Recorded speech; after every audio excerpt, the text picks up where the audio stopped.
வீட்டில் பரக்கத் ஏற்படுவதற்கு காரணமாக இருந்ததை போன்று வீட்டில் முசீபத்து ஏற்படுவதற்கு சில விடயங்கள் காரணமாக இருக்கிறது. அது சம்பந்தப்பட்ட ஹதீஸ்களை பார்த்து வரும் பொழுது அல்லாஹுடைய தூதர் ஸல்லல்லாஹு அலைஹி வஸல்லம் அவர்கள் சொன்னார்கள், ஹைசுன் நபி ஸல்லல்லாஹு அலைஹி வஸல்லம் அலா தந்தீஃபுல் பைத்தி வஅமுர் யததஹரஹா. வீட்டை சுத்தமாக வைத்திருப்பதை பெருமானார் ஸல்லல்லாஹு அலைஹி வஸல்லம் அவர்கள் எங்களுக்கு ஏவினார்கள். சஹாபாக்களுக்கு ஸல்லல்லாஹு அலைஹி வஸல்லம் அவர்கள் வீட்டை சுத்தமாக வைத்திருக்குமாறு ஏவினார்கள்.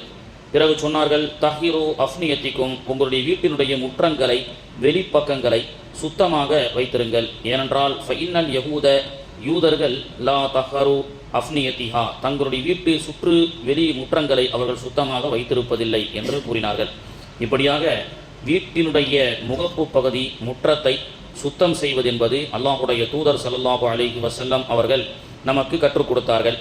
வீட்டினுடைய நுழைவாயிலும் அதனை சார்ந்த முற்றங்களும் நறுமணம் அற்று அது துர்வாடை அடிக்கக்கூடிய சூழலாக இருந்தால் அங்கே ஷைத்தான் குடிகொள்வான். எனவே துர்வாடையை விட்டும் நஜீசுகள் நம்முடைய வீட்டினுடைய முகப்பிலும் சுற்றியிருப்பதை அது பெருமானார் ஸல்லல்லாஹு அலைஹி வஸல்லம் அவர்கள் வன்மையாக கண்டித்தார்கள். ஹைஜீனிக்க ரசூல் ஸல்லல்லாஹு அலைஹி வஸல்லம் அவர்கள் நமக்கு கற்றுக் கொடுக்கிறார்கள். அதன் அடிப்படையில் பெண்கள் வாரிய சீப்பில் தங்களுடைய ரோமங்கள் முடிகளை வைத்திருப்பது வீட்டில் தரித்திரம் ஏற்படும்.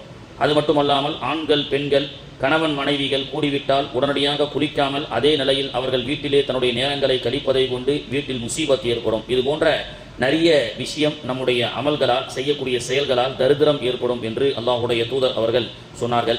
அதன் வரிசையிலே அல்லாஹுடைய தூதர் ஸல்லல்லாஹு அலைஹி வஸல்லம் அவர்கள் ஒரு முறை புகாரியிலே இடம்பெறக்கூடிய ஹதீஸ், ஆயிஷா ரலியல்லாஹு அன்ஹா அவர்கள் தான் அறிவிக்கிறார்கள்.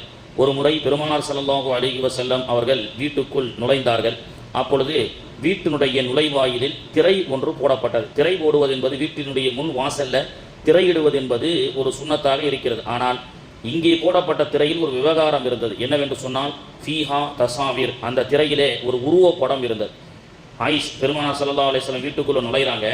அந்த வீட்டில் பெருமானாருடைய வீட்டில் ஆயிஷா அம்மா ஒரு திரை போட்டிருக்கிறார்கள். அந்த திரை என்பது ஒரு டிசைனுக்காக படங்கள் போடுகிறது அல்லவா. இப்பொழுதெல்லாம் ரொம்ப ஃபேஷனாக போச்சு, அதெல்லாம் நான் சின்ன சின்ன விஷயங்களை கண்டுக்கிறது இல்லை.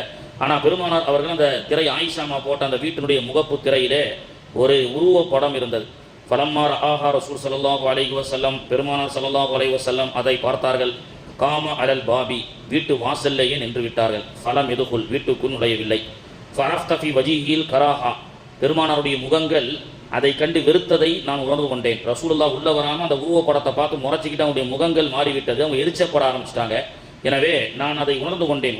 ரசூலுல்லாஹ் அந்த உருவப்படத்தை பார்த்து தான் பெருமானார் அவர்கள் முகம் சிவக்க கோபத்தோடு நிற்கிறார்கள் என்பதை புரிந்து கொண்ட ஆயிஷா அம்மா ஃபகாலத், உடனே சொன்னார்கள், யா ரசூலல்லாஹ், அல்லாஹுடைய தூதரே, அதூபு இலல்லாஹி வ அதூபு இலா ரசூலிஹி, அல்லாவிடமும் ரசூலிடமும் இந்த உருவப்படத்தை மாற்றியதை கொண்டு நான் பாவ மன்னிப்பு தேடுகிறேன். யா ரசூலுல்லாஹ், மன்னித்து விடுங்கள் அப்படி என்று சொல்லி பெருமானாரிடத்திலே மன்னிப்பு கேட்டதற்கு பிறகு பெருமானார் அவர்கள் அந்த திரையை அகற்றி விடுமாறும் அதை கிழித்து விடுமாறும் சொன்னார்கள்.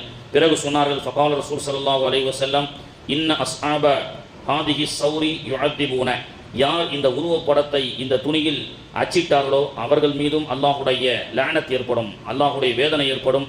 மேலும் இந்த உருவப்படத்திற்கு உயிர் கொடுக்குமாறு கியாமத் நாளிலே அவர்களுக்கு வேதனை செய்யப்படும்.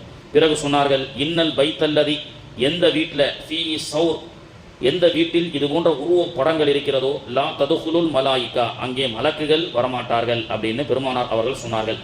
வீட்டினுடைய முற்றத்தை அசுத்தமின்றி துர்வாடையின்றி சுத்தமாக வைத்திருப்பதும், வீட்டுக்குள் நுழையும் இருக்கக்கூடிய அந்த திரையில எந்த ஒரு புகைப்படங்கள் இருந்தாலோ அல்லது உருவப்படங்கள் இருந்தாலோ அதில் மலக்குகள் நுழைய மாட்டார்கள், அல்லாஹ் ரசூலுடைய கோபத்துக்குரியதாக இருக்கிறது அப்படின்னு சொல்லி அல்லாஹுடைய தூதர் அவர்கள் இந்த இடத்துல உருவப்படங்கள் இருப்பது வீடுகளிலே ரஹமத்துடைய மலக்குகள் வருவதற்கு தடையாக இருக்கும் அப்படின்னு சொல்லப்பட்டது. இது மாதிரி நிறைய போட்டோக்கள் உருவப்படங்கள்லாம் வீட்டுக்குள்ளே வச்சுக்கிட்டு யாரெல்லாம் பரக்கத்தை கொடு, யாரெல்லாம் ரஹமத்தை கொடு, நோய் நொடி இல்லாத வாழ்க்கையை கொடுனா எப்படி அல்லாஹ் கொடுப்பான். அப்போ இந்த மாதிரி உருவப்படங்கள் இருப்பதை பெருமானார் ஸல்லல்லாஹு அலைஹி வஸல்லம் அவர்கள் வன்மையாக கண்டித்தார்கள். அது மட்டுமல்லாமல் வீட்டுக்கு வாசலிலே நாய்கள் இருந்தால் ரஹமத்துடைய மலக்குகள் வரமாட்டார்கள். சென்ற வாரம் டெல்லியில் ஒரு தெரு நாயால் கடிக்கப்பட்டு ஒரு குழந்தை இறந்திருக்கிறது. இந்த இஸ்லாம் நமக்கு 1400 வருஷத்துக்கு முன்னாடி எந்த பிராணியை எங்கே வச்சு வளர்க்கணும்னு நமக்கு சொல்லிக் கொடுக்குறாங்க. அது இன்னைக்கு ஃபேஷன் என்ற அடிப்படையில் இல்லை, நாய்களை வச்சு காலையிலே சுற்றுறான். நாய் என்பது தரித்திரம், முசீபத்து, அதை கூட வைத்திருப்பது என்பது முசீபத்து. அது வீட்டில் வளர்க்குறது என்பது முறையல்ல. நாயை வளர்க்குறது ஹராமான்னு கேட்டால் வளர்க்கலாம், அது ஹராம் கிடையாது.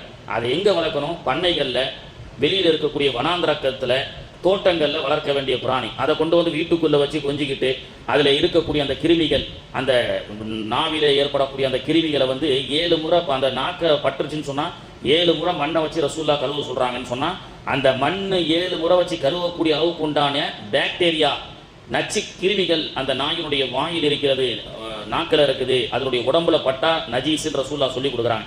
அந்த நஜீஸை கொண்டு வந்து வீட்டுக்கு வெளியில கட்டி வைக்கிறாங்க. காலையில் அதை கூட்டுட்டே போகிறான். அப்போ ரசூல் ஸல்லல்லாஹு அலைஹி வஸல்லம் 1400 வருஷத்துக்கு முன்னாடி கற்றுக் கொடுத்துட்டாங்க. அப்போ இன்னைக்கு தான் என்ன சொல்கிறான்? தெருநாயால் ஒரு குழந்தை கடிக்கப்பட்டு அது இறந்து விட்டது. எனவே ஹைகோர்ட் உத்தரவு, தெருநாய்களை எல்லாம் ஒரு வாரத்துக்குள்ளேயோ ஒரு மாதத்துக்குள்ளேயோ எல்லாத்தையும் விஷமடிச்சு சாகடிச்சிரு அப்படின்ட்டான். இன்னைக்கு என்ன அந்த அளவுக்கு வந்து இருக்குது. அப்போ அதை சாகடிக்கக்கூடாது, அதுவும் ஒரு உயிர் ஜீவன் தான். எனவே அந்த ஜீவன்களை எங்கே வைக்கிறோமோ அங்கே வைக்கணும். அப்போ ரசூல் ஸல்லல்லாஹு அலைஹி வஸல்லம் இஸ்லாம் நமக்கு என்ன கற்றுக் கொடுக்குது? வீட்டு வாசலில் நாயை கட்டினா மலக்குகள் வரமாட்டாங்க, ரஹ்மத்துடைய மலக்குகள் வரமாட்டாங்க.